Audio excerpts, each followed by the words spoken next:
On September 11th of 2001, Al-Qaeda sought to break the American Union, aiming at what they saw as fatal flaws in our democratic system. 2 decades later, the man who led the Empire State as governor on that day of infamy dares to ask a provocative question. Did the terrorists win? Governor George E. Pataki. Thank you, Mayor Bloomberg. 77 years ago, our fathers brought forth on this continent a new nation conceived in liberty and dedicated to the proposition that all men are created equal. Now we are engaged in a great civil war, testing whether that nation or any nation so conceived and so dedicated can long endure. We are met on a great battlefield of that war. We have come to dedicate a portion of that field as a final resting place for those who here gave their lives that the nation might live. It is altogether fitting and proper that we should do this.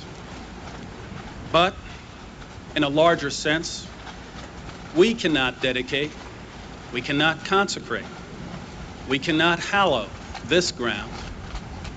The brave men, living and dead, who struggled here, have consecrated it far beyond our poor powers to add or detract.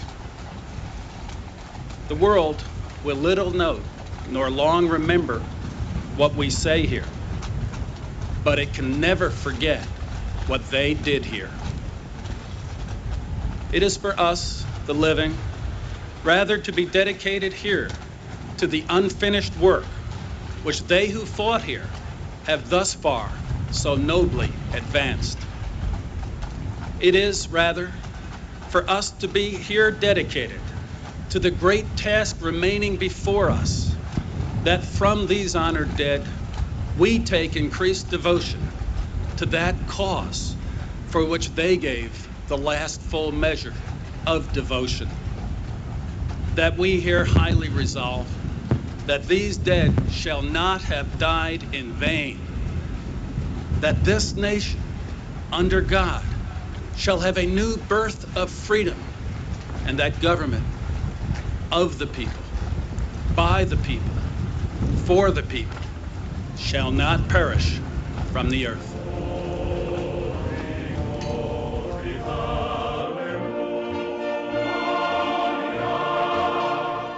Hello, history lovers, and welcome back to the History Author Show. I'm your host, Dean Carianis, and it's really great to have you here with us on iHeartRadio. We're now #1 in podcasting, thanks to loyal listeners like yourself. By the way, a cool thing you can do is you can ask your Echo Dot, Alexa, play the latest episode of the History Author Show, and she'll do the rest for you. That way you won't miss excellent guests like the very special one we have for you today. We're going to be speaking with Governor George E. Pataki. He's going to reflect on recapturing the national unity Americans experienced after the 9/11 attacks. His book is Beyond the Great Divide: How a Nation Became a Neighborhood, co-authored with former Florida Congressman Trey Radel. Governor Pataki spent 12 years at the helm of the Empire State, and he also delivered the lone speech at Ground Zero on the 1-year commemoration of the attacks. As you just heard, he chose to deliver the Gettysburg Address, and he talks a lot about Lincoln today and in Beyond the Great Divide. He discusses how 2020 America, like Lincoln's, faces domestic divisions that would have seemed impossible as the rubble of the Twin Towers smoldered. The comparisons to Lincoln's time are particularly important right now, because we're asking the same question. Can this nation conceived in liberty and dedicated to equality long endure? This former presidential candidate, mayor of Peekskill, New York, and 3-term Republican governor of a deep blue state, reflects on the American experiment, our obligation not just to our fellow citizens, but to the world. As John Adams said, this Constitution wasn't made for just anyone. There was a moral component. people had to take personal responsibility for what they were doing. You can learn more about binding up the nation's wounds at GeorgePatakiCenter.com or by following our guest at Governor Pataki on Twitter. Okay, now that we've arrived back in America, shocked into solidarity, let's join Governor George Pataki and reflect upon leaping beyond the Great Divide. We might have a hijack over here, too. Yeah, I got an aircraft 6 miles east of the White House. All departures. Pentagon just got hit. The war. That's what it is. I'm joined via Skype by the 53rd Governor of New York State, George E. Pataki. He's the author of Beyond the Great Divide, How a Nation Became a Neighborhood. Governor, welcome, and thank you so much for making the time to chat with the History Author Show. Thank you, Dean. Nice being on with you. Governor, you've served in many state political offices. In 2016, you threw your hat in the ring, to use the phrase that we get from one of your historical idols, and mine too, Theodore Roosevelt, threw your hat in the ring for that, and it really is a ring to run for president, especially in 2016. You had a huge field. You could rest on those laurels. Instead, in a heated election year, you've chosen to become that good sport who says before the Super Bowl or before the Stanley Cup Finals, I just hope everyone plays clean, has fun, nobody gets badly injured. I'm that guy too, despite being in politics, despite being in talk radio and having worked in cable news. And I think of a friend of mine who played for Penn State in the glory years of Joe Paterno in the 90s, and his uncle happens to be NFL Hall of Famer Fred Biletnikoff. And because of that, and because my friend's from Pennsylvania with 2 NFL franchises, and his uncle went all over to other teams, he doesn't pick a side. He doesn't have a favorite team. And I've been to bars with him. He literally wears the referee hat, just with NFL on it. Very generic, no team hat. And people will get mad and say, come on, you must like one team. Well, nobody goes to a bar just to see a good game. But he legitimately does.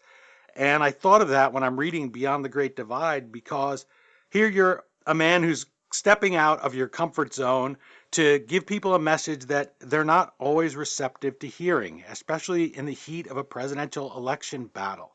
What called you to take that step, to challenge us all as your fellow Americans to look, in the words of your title, beyond the Great Divide?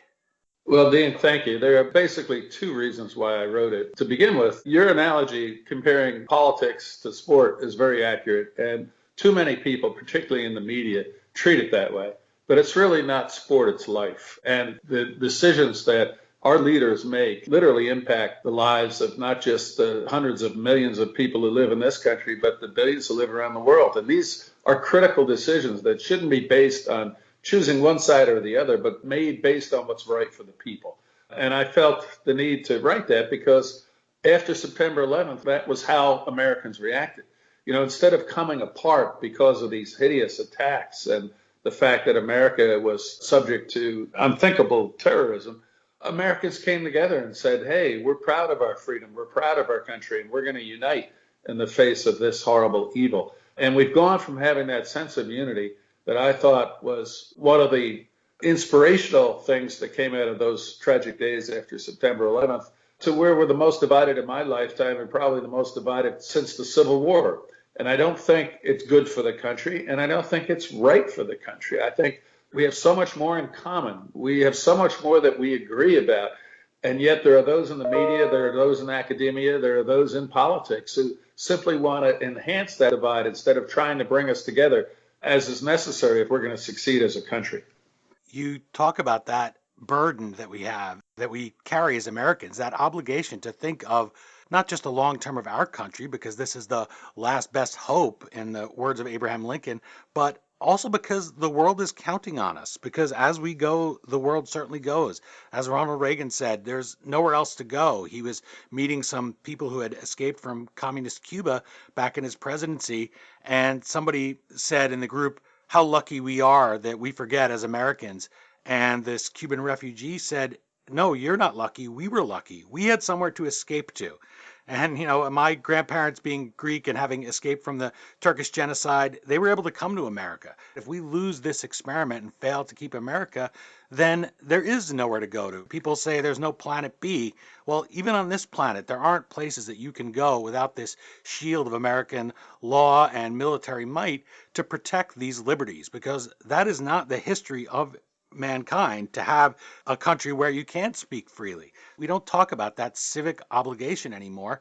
And I found that's exactly what you did in Beyond the Great Divide. You reminded us of that impulse that says, hey, something small like jury duty, that's one of the few things government asks of us. I know if I was on trial, I would want somebody like myself to go sit, not just somebody who didn't bother to get out of jury duty.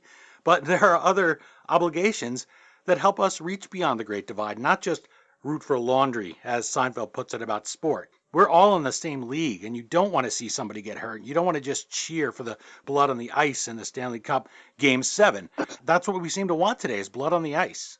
Absolutely. And it's wrong for the country. And it's funny you mentioned jury duty. One of the first things I did as governor was I changed the law because virtually everybody had an exemption. There was always an excuse, and it was left to a handful of people to serve. And I changed the law saying no exemptions, period. Unless you are seriously ill, you're going to serve. And of course, the next year I was called to jury duty while still being governor. But it was poetic justice, and it was just symbolic that we're all in this together and we all have to serve together. And the second reason I wanted to write the book is that I read all these stories about what happened at Ground Zero and how Lower Manhattan has come to be the symbol of renewal that it really is. And I knew the actual story. I was there helping to write the actual story, and it had never been done. So I wanted to tell that story as well. So I thank you for your kind words about it. And hopefully some people will read this and say, yeah, I'm a Republican, I'm a conservative.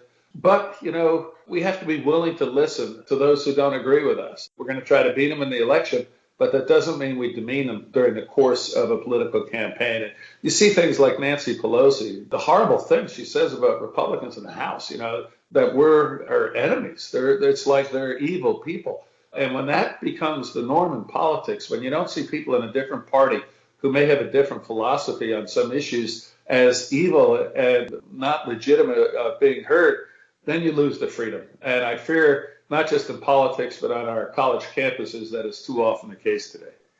You mentioned all of that in Beyond the Great Divide in some detail, but with these personal anecdotes, first person, that we don't get just from somebody looking on the outside. There are so many political books right now. That seems to be the new American dream in Washington, right? Is that you're going to write a book and then you're maybe going to get a consulting gig on one of the networks.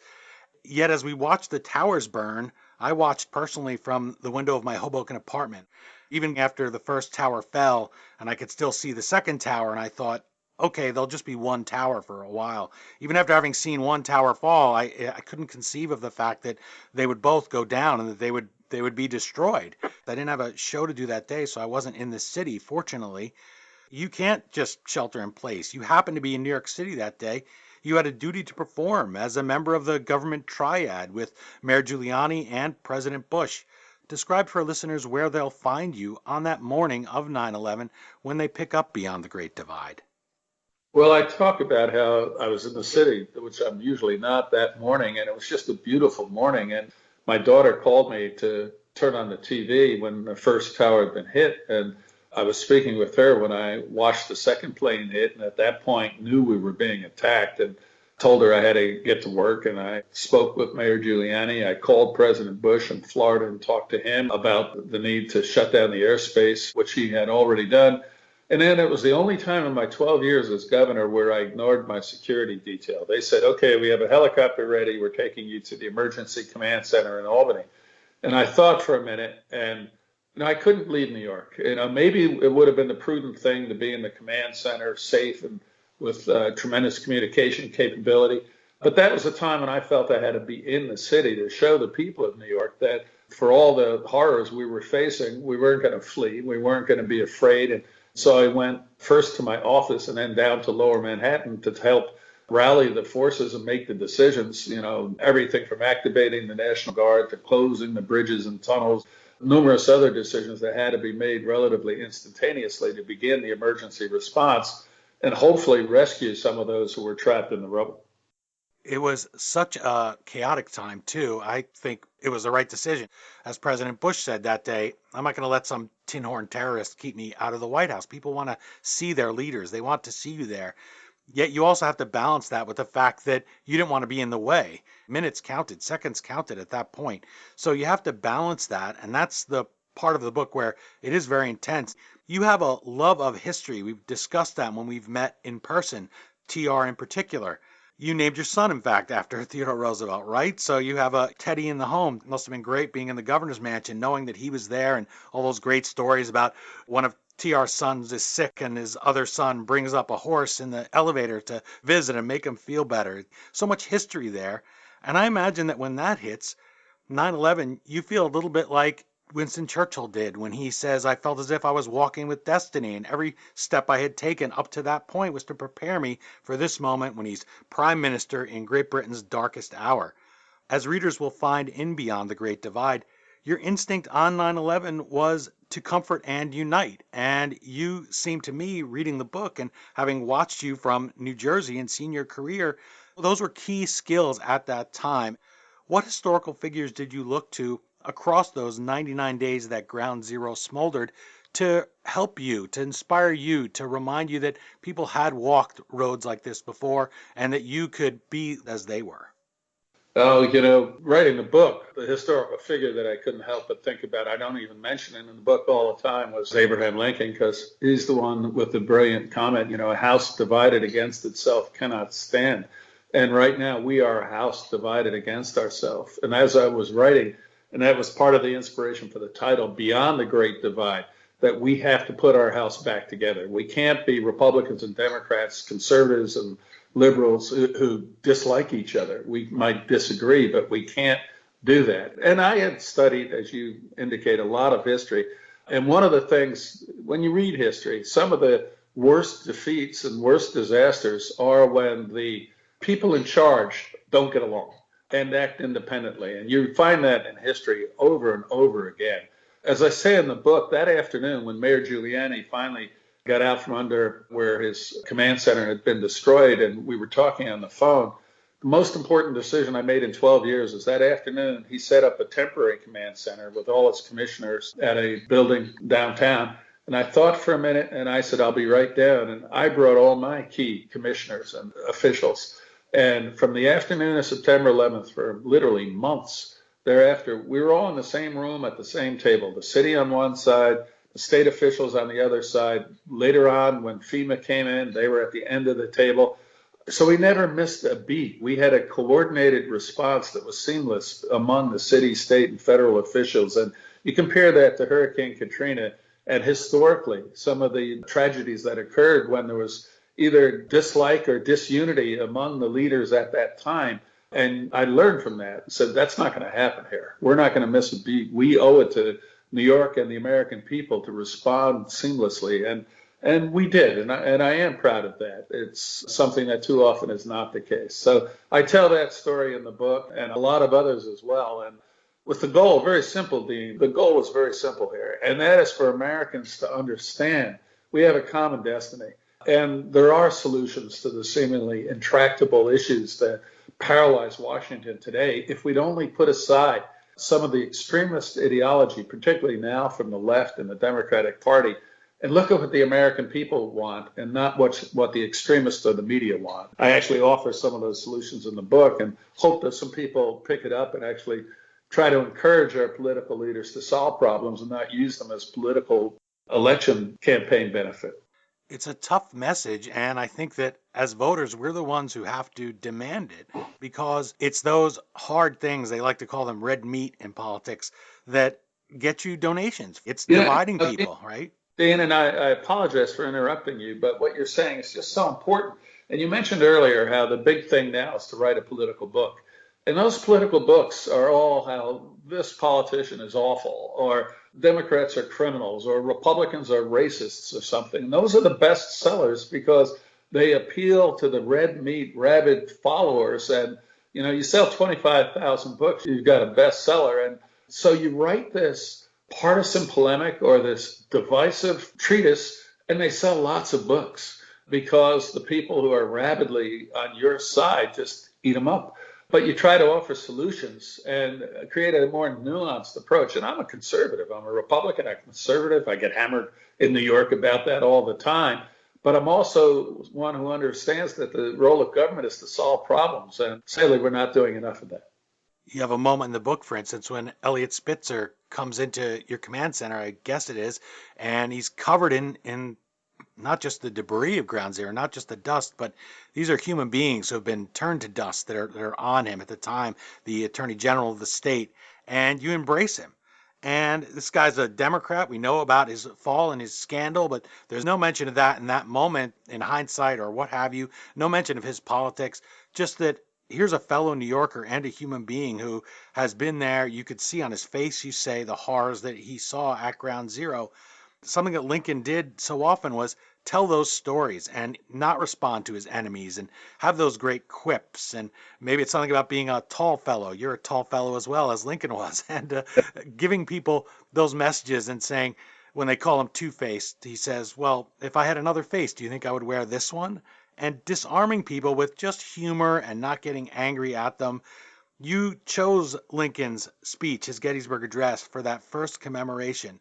And at the time, I will confess to you, I didn't understand the choice.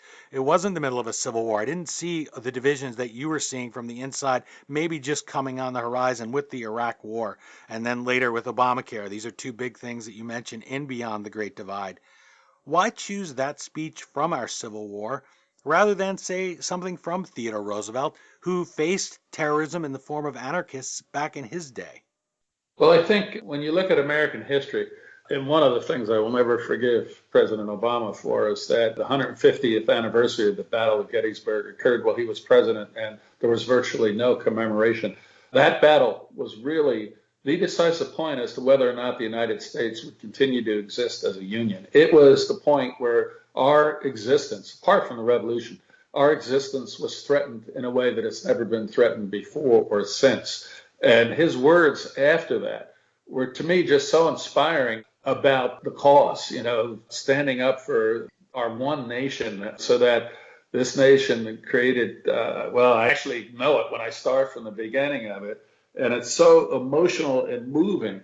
And it just inspired me. And I think to this day inspires people who read it and listen to it, that in our nation's darkest days, we were not going to give up hope, and we were going to make sure that this nation of the people, by the people, and for the people was going to continue and, in fact, thrive. And now we again face a division, probably the worst since the Civil War, since that dark day. And it's our obligation to make sure that this nation continues to survive and to thrive, as you said, as President Reagan said, the last best hope. And I'm confident that it will, but we have to get beyond the horrible divisiveness of our political class, of our academic leaders, and of the media, and look to actually do what's right for the American people. And that's what I try to stress in the book. And it's one reason that in Beyond the Great Divide, you choose many aspirational chapter titles from all of these high-minded statements that our leaders have made that make us nod our head and make us stand a little taller as Americans, but also as human beings. Things like a house divided against itself cannot stand, which you mentioned. You think of that now looking at our current state of politics. You have a quote, being a politician is a poor profession, but being a public servant, a noble one. How did you go about choosing those quotes to further your book's mission to recapture that neighborhood spirit of 9/11?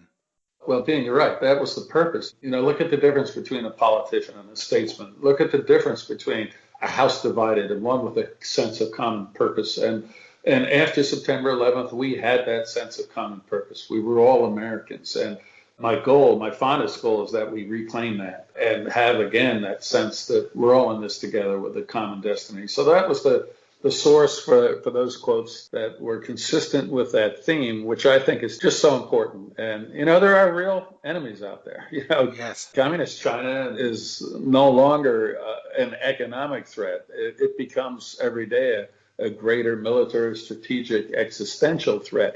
And there are others out there. The Iranian regime still would do anything in its power to try to damage as many Americans and hurt America as much as possible if they ever get the chance. And also in the positive sense, and we have so many great things that are within the grasp of being achieved over the next, not just decades, but the next months and years when we work together to achieve those things. The future is unlimited. When on the other hand, we stand around and shoot at each other, the future looks rather bleak. So there's no reason for us to not set aside the seemingly important things that really in the end aren't that consequential and focus on working together for a common future. So I know I'm being a little redundant here, but it's the theme of the book, and I think it has to be the theme of America.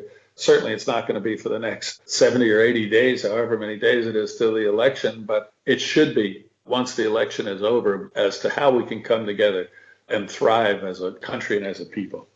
You mentioned threats from other nations like China and like the former Soviet Union was.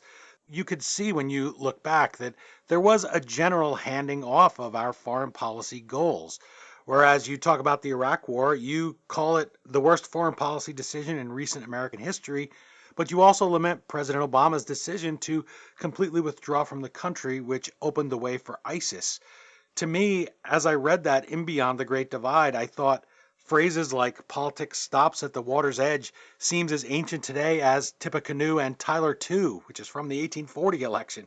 It's something that we've just blown away and decided, well, we give up on that. And it doesn't mean we don't debate foreign policy. President Bush did go to Congress for that Iraq war vote. You talk about it in the book, sending Colin Powell down there, then not finding that the facts on the ground backed up the evidence from the intelligence agencies that he had. But we did have a consistent goal to survive the Soviet threat, and whether you were passing off from Gerald Ford to Jimmy Carter or from Eisenhower to JFK, all these goals were the same, at least in the overarching way. How you decided to do it, whether you were going to have détente or whether you were going to have peace through strength, we were going to keep our country. Today, we don't really have that. And so we are very much, in my view, like we were on 9/10 of 2001, where we feel, we're safe, we're fat, we're happy. Well, I'll speak for myself. I could lose a few pounds, but we don't see those threats from the outside. We just expect the world will always be here. We'll always be able to speak our mind. We'll always have freedom. We'll always have prosperity. And it's, of course, historically not the case. This is the exception to the rule when you live in a free Western society. So that really struck me here throughout your book, and as you're talking about it.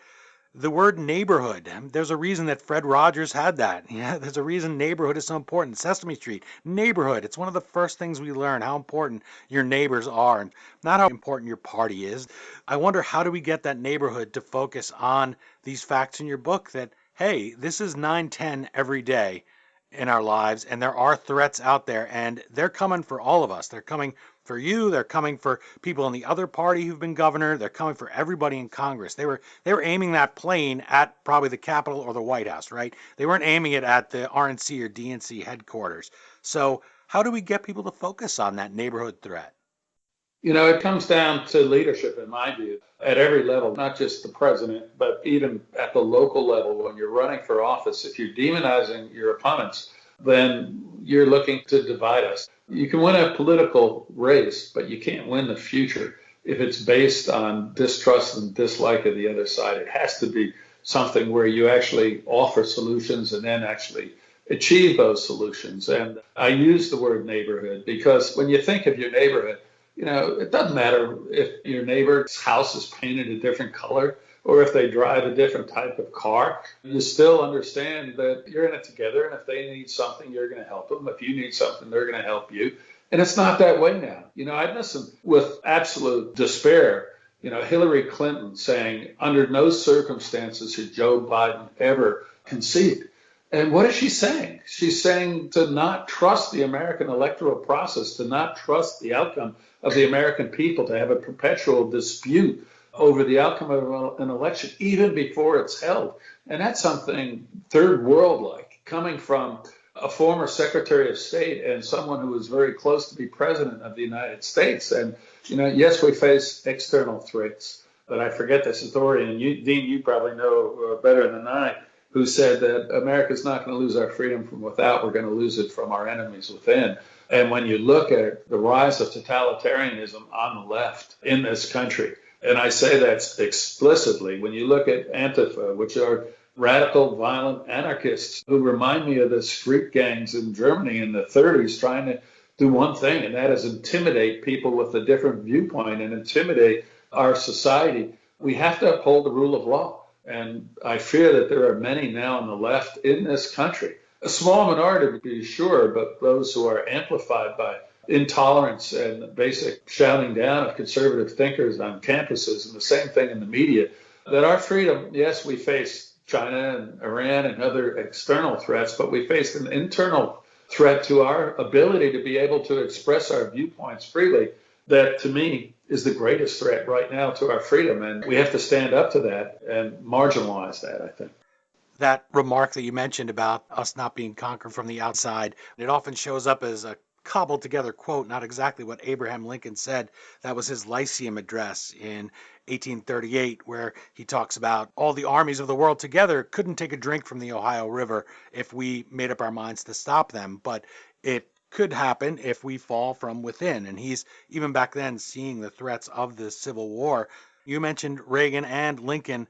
The current president, Donald Trump, something that Trump doesn't do that Reagan did is Reagan so often talked about, I used to be a Democrat. Things about the party leaving me, I didn't leave it. He used the song Happy Days Are Here Again, and people of a certain age said, well, wait a minute, that was FDR's song. You can't play that at a Republican convention. And he said, heck yes, I can. We don't hear about that. We don't hear about things like it was Bernie Sanders' primary voters switching, who ended up giving Donald Trump the majority in several states that he needed to become president, to win the Electoral College. I think it's 3 or 4 states, Michigan, the states like this, where you wouldn't expect them to switch, but they did. Maybe that's why he doesn't talk about it currently, because we have this divided idea. You don't want to think somebody used to be a Democrat, oh my gosh, or, somebody used to be a Republican, as he said. But it really is just caring about the color of their houses, because when people look at that map from the Middle East, they don't even see the difference between Canada and America. And this is the thing that I think we forget. We just expect we're going to go live our lives. It's not the case. And this great divide between us is really a problem, because we need to present a united front. Doesn't mean we don't disagree and debate. That's key to democracy. But we don't have to say whatever you say is definitely bad. This isn't sports. That's right. It's not sports. It's serious business that affects every one of our lives. And certainly when it comes to our external projection of strength and our values, we do have to stand together. And too often that is just not the case these days. It's very troubling to me. If I were to go speak on a college campus today, I might not be allowed to speak. Or in all likelihood, if I were allowed to speak, would have protesters screaming and yelling, trying to prevent me from being heard. And we see this constantly now. And it starts on the academic campuses, and then it ends up on the streets of Portland, where you can be assaulted and killed because your political views are different from those radicals in the street. I really fear when you lose respect for the rule of law that you lose your freedom. I mean, our Constitution is not just a piece of paper. You look at the Soviet Union's Constitution, and it has all these civil rights guarantees that go beyond our Constitution. But they were a joke because people disrespected it and the rule of law. And I fear that we're starting to see that from the left and in academia today, where they're just words. And they're not just words. They're the basis for our freedom. And, I'm critical of both parties. I'm critical of people from both parties in the book, because I think if you want to get beyond the great divide, you have to do that. But ultimately, I think when you see this rising left, intolerant, really dangerous left within the Democratic Party, I think it becomes more imperative that those of us who don't share those views, and I don't mean just conservatives and Republicans, but I mean a great many Democrats and liberals who fear the growing intolerance to the left of their party, that unless we're prepared on both sides to reach out to create that consensus, that the strength of those really violent, totalitarian-minded people are going to be successful in shouting down people who have a different viewpoint. So these are scary times, domestically as well as globally, and it requires those of us who care, whether we're on the conservative right side of the spectrum or more liberal and Democrat, to stand up to these forces. And I don't see that happening enough, and that to me is truly sad. Let's have a little of the William F. Buckley. I often think of Buckley going and purging the John Birch Society and the real extreme right wing people out of the party. And also, you want to stick people on other people, right? You want to say, oh, hey, this person is right wing if you're left wing. You want to tag them as that. And then if you're left wing, you want to say they're right wing. We never do what they say in sports. Another sports analogy is point the thumb, not the finger. It's easy to pick on other people and get your retweets and stuff, but maybe I need to get my own house in order. And media plays a role in it as well. When I worked in cable news, I used to describe it as staging a car wreck every segment to play to the rubberneckers. If it bleeds, it leads is one thing, but now people are practically stabbing each other to get a little bit of blood so we can get headlines. And at the time, my biggest news story for as far as something controversial was Kosovo. And I'll tell you, Governor, I got so tired of writing terrifying intros and leads and segments and questions about we might have to put boots on the ground. We might, oh my God, we might have to send soldiers. President Clinton was president at the time, and even though I supported Bob Dole and I'd voted for Senator Dole, I still didn't want to see the president of the United States have his arms tied, because that kind of weakness really does project an invite. It's a big light that says, hey, America is weak. And that is, in fact, the lesson Osama bin Laden took from many of the things like Black Hawk Down. America's a paper tiger. I didn't want our president hamstrung and people to think, well, wow, look how terrified the Americans are of sending in a single soldier, risking a single soldier. I just got tired of terrifying people about that. So what do you think the message is for news consumers out there and also news producers when they're writing those segments? What can they get out of Beyond the Great Divide as they watch cable news, or maybe some kind of news that they think is a little bit more balanced, not just preaching to the choir? Well, balanced, I think, Dean, is the right word. One of the things we have to keep in mind is that almost always there are two sides to every story. And sadly, you don't get those two sides anymore. You turn on, I actually periodically try to watch CNN just to see what they're saying. And I was watching it last night. And, my God, you're living in a different planet. When you listen to it, the truth is all one-sided. And their truth happens not to be one that I agree with. And, that's not to say that I'm right, but at least they should pay lip service to having both sides represented, because as you see in all the polling, the American people are largely split down the middle when it comes to politics, which side they're going to vote this fall. But yet on the media, you only hear one side. And I just sit around wondering where I can hear the news. I don't want to be told this happened, and because of that, you should think X. I want to be told this happened. And then I'm smart enough, I think, to figure out the consequence of what I should think about that. But so much of our media and academia have become ideological. One of the things I talk about in the book is how it's fine to have an ideology. I'm a conservative. But there's a difference between someone who has an ideology and an ideologue who believes that they're always right and the solution always is consistent with their ideology. When you think that way, you give up reality. America is a success because we're a pragmatic country. You have a problem, you solve the problem. You don't say, okay, we have this problem. What can I do to fit the solution from my ideology into this problem? You just solve it. And that's pragmatic. And that's what we need in Washington. That's what we need in our politics. And we don't see that pragmatism. I talk about immigration. And I know it's a controversial issue and you say the wrong thing and you're going to be challenged. But let me tell you my view on that. It's not a difficult thing to solve. Marginalize the extremes. There are those who say we're going to put 12 million people here illegally on railroad cars or something and send them somewhere. That's never going to happen. And there are those who say that we have to have open borders. We have to let anyone who wants to come here just come here willy-nilly. And if they break the law, we're going to have sanctuaries where the law doesn't apply to them.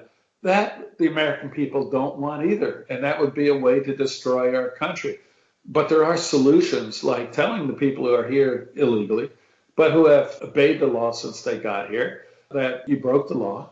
We are a country of the rule of laws. You're going to pay a consequence. You're going to have to come forward, acknowledge you broke the law, perform community service to help make your community a better place. And at the end, you can have legalized status, not a path to citizenship. You're not going to jump the line, but you'll be able to come out from under the shadows and live here legally. And then at the same time, we have to say, if we're going to do that, we have to have complete control of our borders so that we're not creating an incentive for others to come here illegally because we are a nation of laws. So I think an overwhelming majority of the American people would look at something like that and say, yeah, that works. It's an imperfect solution, but it makes our country a better place and it makes our lives better. But you float that in the political toxic environment in Washington today, and oh my God, you're for amnesty for illegals. No, there would be a penalty. Or no, you're a bigot who won't provide a path to citizenship to immigrants here. No, I'm trying to uphold the rule of law. So what we have to do is marginalize the extremes, marginalize the ideologues, and impose the solutions the American people know are right for the country. And sadly, that just isn't happening. Mayor Fiorello LaGuardia, the Little Flower, Republican mayor of New York City during World War II, said there's no Democratic or Republican way of cleaning the streets. These are all divisive issues, but that's what our country is designed, originally was designed to work these things through without violence and also have a government that is so complex, has so many checks and balances that a dictator would have an impossible time trying to run it. We should focus on using the levers that we were given to accomplish these things. For instance, you mentioned immigration. Because I went through a fiancé visa with my wife to bring her here from Canada, I feel like I have an inside perspective on that. You go there at 3 a.m., go to Newark or wherever your nearest port of entry is, your ICE office. There are people who start lining up at 2:45 in the morning. There's one little guy, I used to say to him, he looked like Spike Lee. He would show up every day at about 2:45, and he would get the first spot in the line, and he would sell it for $20 or whatever anyone offered him. And then as those small hours go, in Newark, again, in the middle of the early morning, you have a line of people who assemble from all over the world. Some of them don't speak English. Some of them never will be able to afford that lawyer that's going to help them. But they're on that line to do it the right way, to follow the laws. Because as some of them said to me, we came here to follow the law because in our countries it's lawless. I always feel like politicians, whoever they are, at least go to those people in line and say, hey, we want to make the case to you why we need to let some people in ahead of you, because nobody on that line cuts line. John McCain is a Republican, Hillary Clinton's a Democrat. They say, well, they're children of God or you're racist. Well, we're all children of God if you believe that. That doesn't mean you give up on the rule of law. We have rules for a reason. And man, they are pains. And I would love to see them streamlined because my wife and I, we do speak the language. We do have the means if we have to hire a lawyer. But I know a lot of those people don't. And I never hear anybody go and make that case. And that's something that Ronald Reagan did do in Simpson-Mazzoli. Here he worked with a Democratic Congress to pass that bill to give amnesty to people who were here. But in exchange for what you're talking about, saying we're not going to create an incentive and abolish the borders. And in Beyond the Great Divide, you realize after 9/11, yes, everybody agreed we have to close down the airspace. We have to close the borders. We have to know who's getting here. We do now with COVID-19. But now that this great divide has widened, we don't see that 9/11 neighborhood spirit anymore, where we realize you want to know who's driving down your streets. You want to know if somebody moving in doesn't have good intentions. And I like that that's what you show us here in Beyond the Great Divide is, hey, realize it's your neighborhood first and we're all your neighbors. And I don't know how we get back to that other than maybe reading your book. It's a naked plug for it. But just thinking about what really matters in life. And maybe COVID-19 is a little bit like that, where we are recognizing what's important again.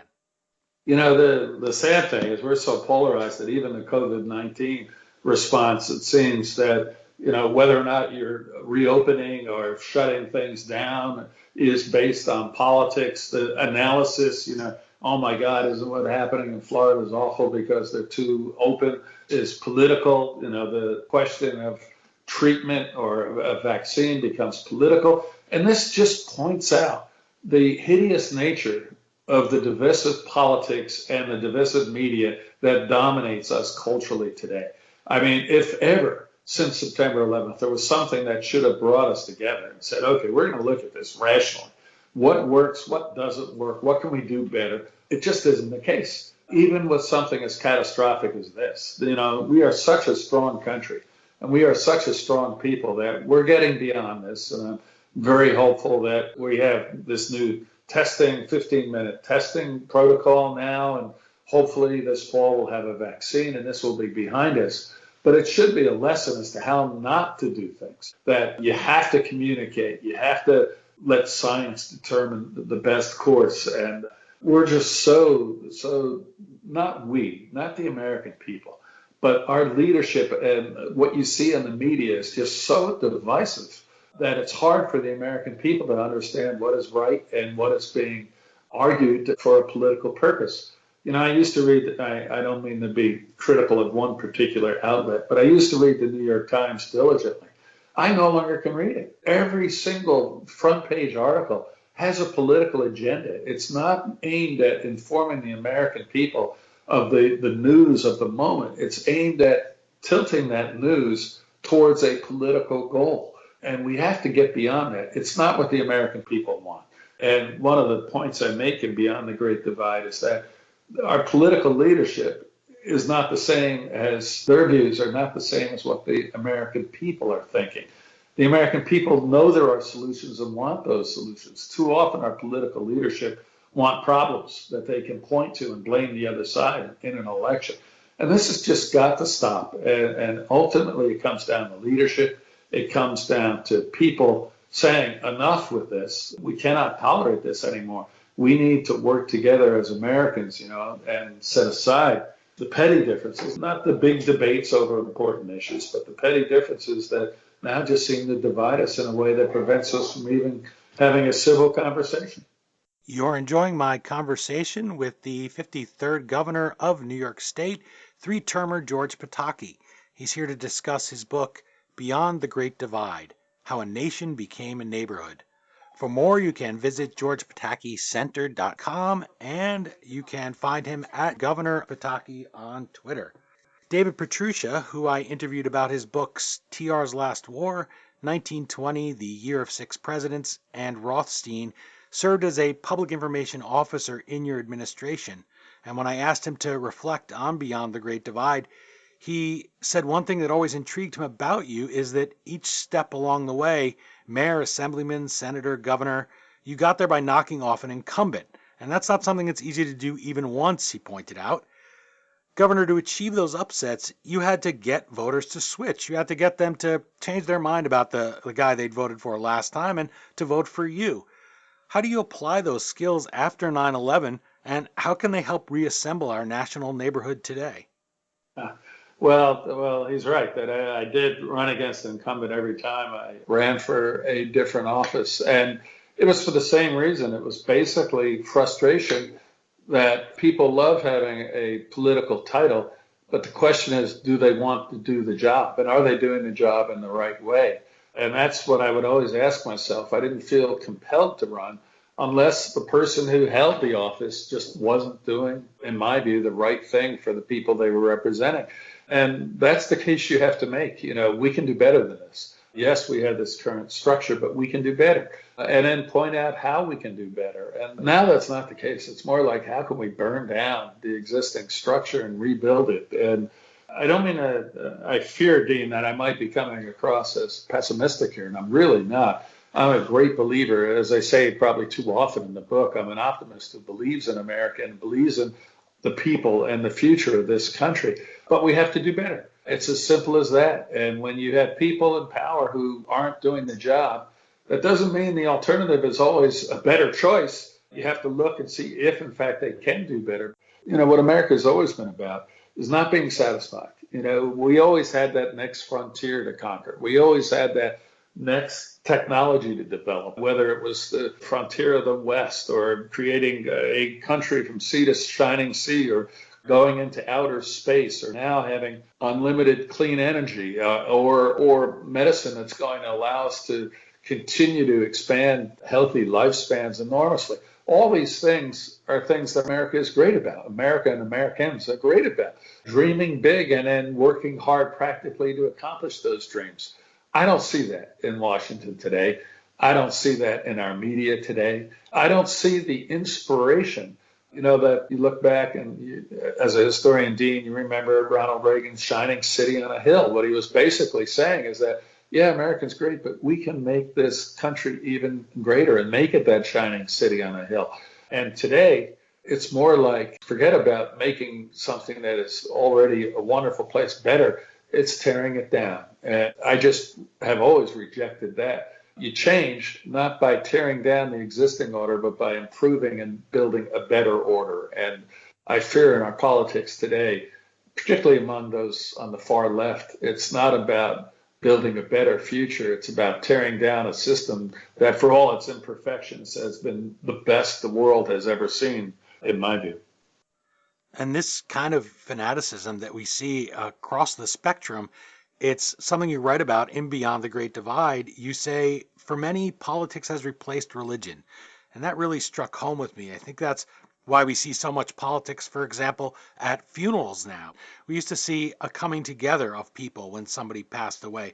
And I think of that first Thanksgiving after 9/11. We were all so grateful just to be alive. We were grateful for the NYPD and the fire department of New York and the first responders, for America, for our leaders, such as yourself, that you were trying to lead us through it. It was such a time of unity. And now, in the 20 years since, it's a tradition for political action groups to send out press releases encouraging people to get into fights over their turkey dinners and to argue with people and prepare yourself to attack. I think of hockey games again. I think of going to the FDNY, NYPD annual charity hockey game they have. Right after 9/11, I went, and what a moving time. They lost players, guys who would have played on the team, who, of course, were lost in the towers. There was no partisanship there. The rivalry was muted. They felt like they were on the same team, which, of course, they are, even though they're wearing different jerseys. And I mentioned to you that even when the New York Rangers played the Philadelphia Flyers, and it's hard to think of a rivalry in any sports, it's more intense than that was back in the day. Flyers, the Broad Street Bullies, they would fight, they'd leave blood on the ice. Speaking of blood on the ice, and yet those players stopped when President Bush had to make an address about 9/11, and they all watched that Jumbotron, and all the fans were watching it, whatever side that they were on. Tough Philadelphia fans who have a reputation, and New York Rangers fans will certainly hold their own. We were united then. And yet now we've let politics creep in to be that religion. And hey, that's how you get people to donate to campaigns, right? People donate to false churches all the time, and they donate to things like this. And so I don't know how we get around that today, especially since we live by this tyranny of the tweet. Now, one thing I already noticed about you speaking today and also reading The Great Divide is you often pause before speaking. That's something that I just really love because it's something I wish I did more. And it's something that my hero, William McKinley, who was Theodore Roosevelt's predecessor in the White House, did. Because he said, I learned that, the temporary enjoyment I got out of blasting somebody and saying what I really thought, that was always much more trouble than just holding my tongue. And this is why he was so successful. And you do that repeatedly. You do it when Mayor Giuliani floats perhaps delaying the election. And you don't say what first pops into your head. You wrote, quote, the most successful leaders have inspired and unified. Nowadays, leaders divide. So if asked, what advice do you have for President Trump, for Vice President Biden, for their running mates to try to bridge that divide a little bit? Everyone's guts are going to get ripped up, as you said, for the next few months. And, we're all going to be left exhausted. And by the end, they'll probably have very nice concession speeches, as they always do. Dean, I hope you're right about the nice concession speeches. But as I mentioned earlier, when you listen to Hillary Clinton saying, do not concede under any circumstances, it makes me wonder if the seeds aren't being sown to really challenge the legitimacy of the outcome of an election. And that's just not right. So let me pause for a minute. No, I'm kidding about that. I am concerned that the next 2.5 months or whatever it is, a little over 2 months, are going to be very divisive. I haven't seen, rising above the fray.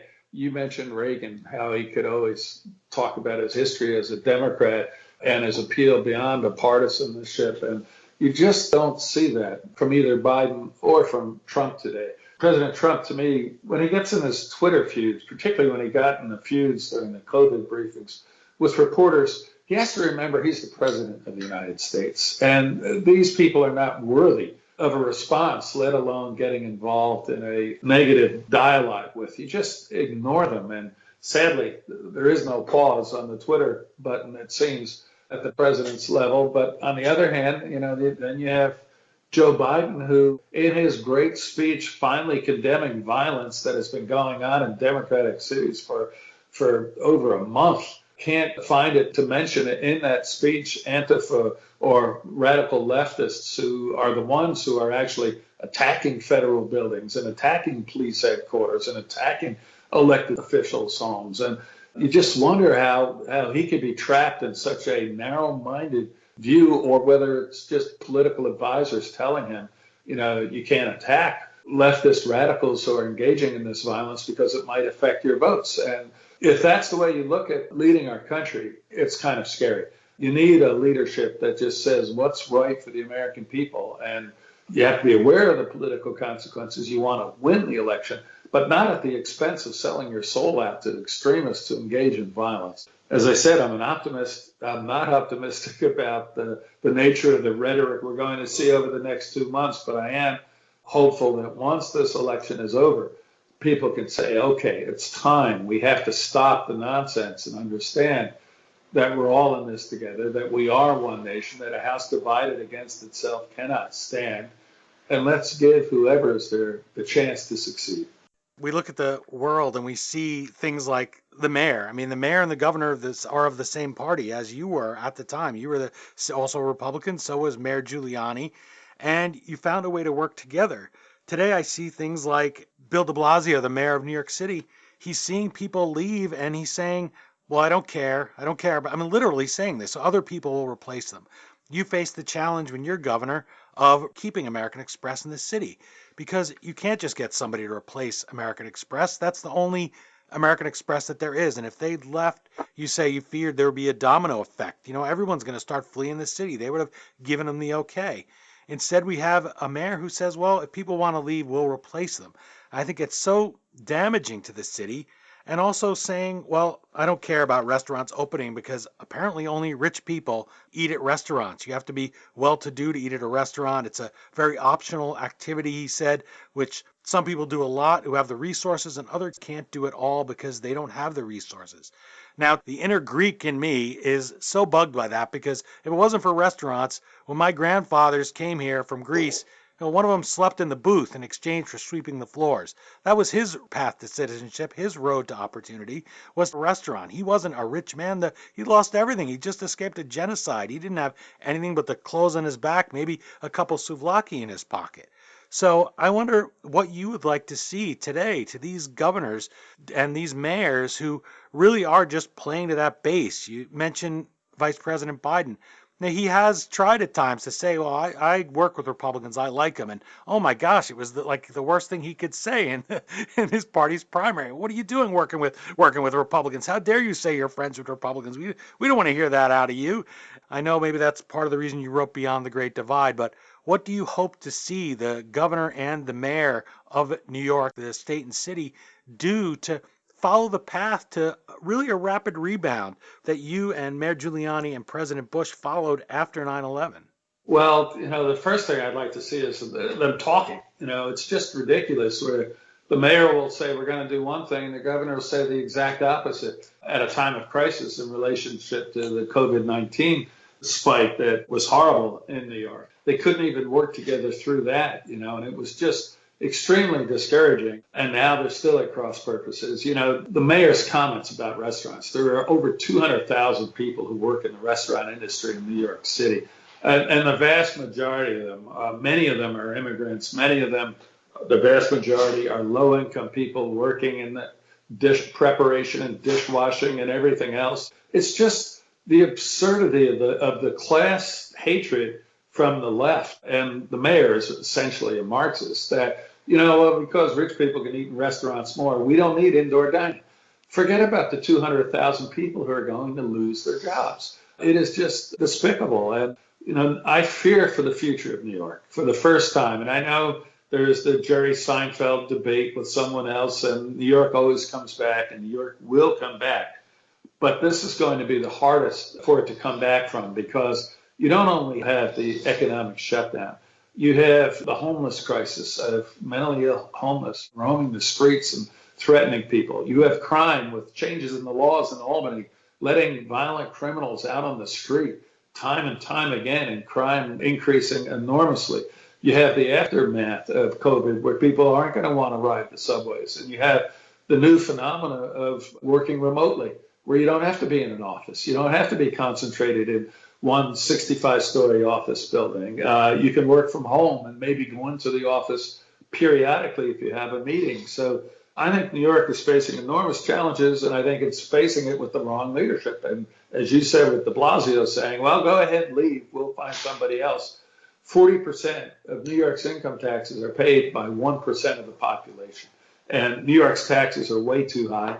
Its economic climate is way too restrictive. And now its social climate with the homeless and the crime issues is becoming far worse. So those 1%, too many of them already are in Florida or in Texas or other states with no state taxes. And without the right leadership, more of them are going to be there. You're not penalizing them. You're penalizing the people who are left behind who aren't going to have the government resources from their tax payments to provide the services that New York needs. So leadership matters. That's one of the points I try to make in the book. And you mentioned American Express, and American Express headquarters, world headquarters, was right across the street from where the towers came down.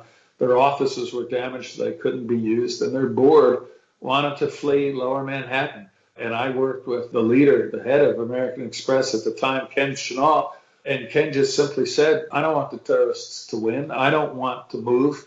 You have to guarantee me enough security for American Express that I can go to the board and say, we're going to stay there. I guaranteed the security. Ken Chenault went to the board, and today American Express's headquarters is all rebuilt right across the street from ground zero.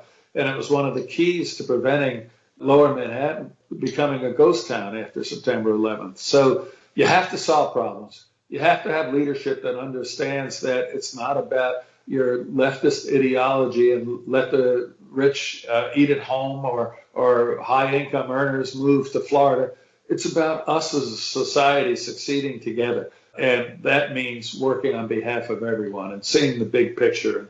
Too often in Washington, and certainly in New York today, the leadership miss the big picture and just see the political consequences to their own careers. It's not about their career. It's about the American people. And that's what we always have to keep in mind. We have a few moments left, so I'd like to end where your book begins, and that's with a question on reclaiming the understanding that we are all in this together. Theodore Roosevelt warned against a boarding house nation, and I think of that often, where we have people with no attachment to it as a home. I think of that line, as I said, every morning in the small hours in Newark and in states and cities across the entire country, waiting in line to become Americans. They care about being part of that neighborhood. So make your pitch to readers, as you did so successfully for votes when you won all those offices throughout your career. Why should listeners, wherever they are on the political spectrum, pick up Beyond the Great Divide to address this crisis of division, to see what they can do maybe for next Thanksgiving? Maybe people should be passing your book around before they have the turkey and the cranberry sauce. Why do you want them to pick up the book? Well, thank you, Dean. And the reason I wrote it and why I'd like them to read it is, first of all, I talk about how we became so incredibly united in the face of the horrible attacks of September 11th. And I start out by telling a story about Charlie Rangel, a Democratic congressman from Harlem, who was one of the most partisan people I ever worked with, a year after September 11th, standing up and thanking President Bush for his leadership, and how that symbolized how we weren't Republicans or Democrats, black or white, young or old. We were Americans. We had been attacked, and we were going to get through that together. And I tell some stories about that attitude that made our recovery after September 11th so strong. And then you look at today, and this is unsustainable. The fact that you can't talk to people in your own family if you disagree politically, the fact that you come to a different conclusion about an election means that they don't want to talk to you or they dislike you after decades of friendship is unsustainable. We cannot work as a society that way. Put aside the crazy ideology. Look at the problems our country faces today, and we can solve those problems with practical solutions that the vast majority of the American people support. And I outlined some of those solutions. So if you want to be angry at everybody else at the table who disagrees with you this Thanksgiving, just let's keep doing what you're doing. But if you want to be more open-minded, more tolerant, more willing to listen to people and to actually try to come to common ground, which is the only way we're going to solve problems, then I'd urge you to read this book. Because when I look at our future, this is the most exciting time in American history.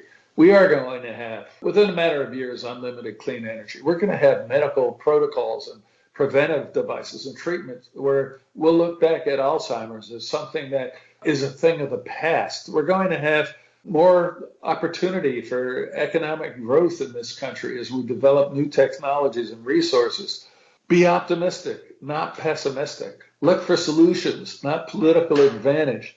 And understand that for all our passion and for all our commitment to the things we believe in, maybe, just maybe, there's some value on the other side and in listening to someone who thinks differently. So that's what I try to say. I point out how Lower Manhattan, that had been a symbol of the horrors of the attacks on September 11th, is now really a symbol of how we can come back stronger than before those attacks when we work together.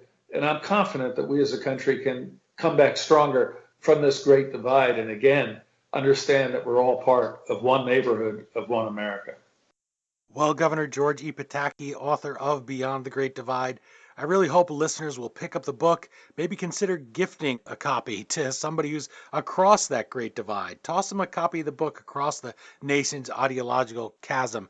This book, Beyond the Great Divide, really helps bind up our nation's wounds, makes you feel better, makes you realize, hey, I'm not going to be a tool of people who are just playing to my worst angels. I'm just going to do what I can to be better, listen to people, be tolerant. I thank you so much for your service in the aftermath of 9/11 and for sharing the benefit of your experiences on that day to help us build that more perfect union in 2020. Well, thank you, Dean. It's a great honor being on with you for your show and continued success, and keep fighting. I appreciate your leadership very much here. Thank you. Thank you, sir, so much. I appreciate your time.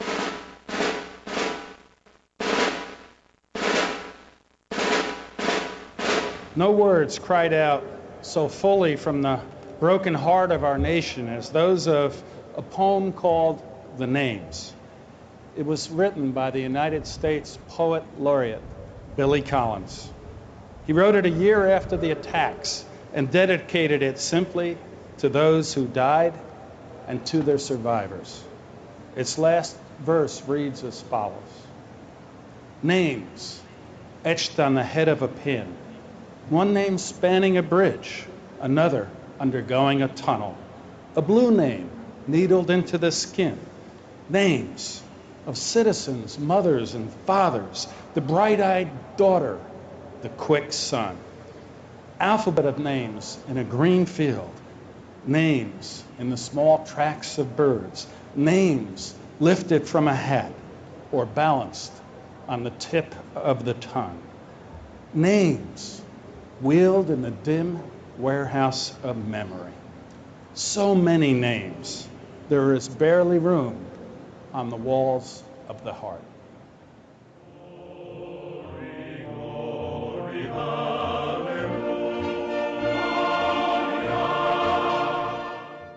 That's Governor Pataki on the 10th commemoration of the 9/11 attacks in 2011. Again, the book is Beyond the Great Divide, How a Nation Became a Neighborhood. As always, you can find the Amazon link to purchase your copy at the historyauthor.com page for this episode. But however you get the book, I hope you'll pick up a copy. It's really a fair-minded look, and I found Governor Pataki's voice so refreshing. Let's look at people as neighbors again. I thank Governor Pataki for joining me and for reflecting on one of the darkest days in American history, but with that optimistic eye on letting the lessons we learned light our way to a brighter future. It's not easy to look back on my own memories of 9/11, and I watched the towers burn and smelled the smoke from across the Hudson River. Governor Pataki was right there. He lost friends, people he worked with, people he knew. The fact that he did dig back into those often painful memories, looking for things to inspire, shows he had an obligation to history and America. And it'll make the country so much better if we follow some of those lessons. Beyond the Great Divide isn't full of finger-wagging. Heck, Governor Pataki even quotes the fictional President Camacho, played by Terry Crews in the film Idiocracy. That's a book with some broad scope when you have 9/11 and Idiocracy between two covers. Visit GeorgePatakiCenter.com for more, or find our guest at Governor Pataki on Twitter. You can also find his co-author, Trey Radel, at Trey Radel on Twitter as well. As with their book, their Twitter feeds are really a nice tonic in these divided times. You can find me on Twitter at HistoryDean, Instagram at The History Author Show, or Facebook.com/HistoryAuthor. And you can subscribe to our YouTube channel. And if you're an iTunes subscriber, please take a minute to leave us a review. That's it for this gubernatorial installment of the History Author Show. I hope you'll join us for our next all-new interview right here on iHeartRadio. Until our next trip into the past together, thanks so much for time traveling with us today, and have a great week. We still call it Broadway, but what's in a name? Take it from Georgie, it isn't the same. On the east side, west side, things ain't like before. There are tears in the eyes of the regular guys. Oh, New York ain't New York anymore. I can hear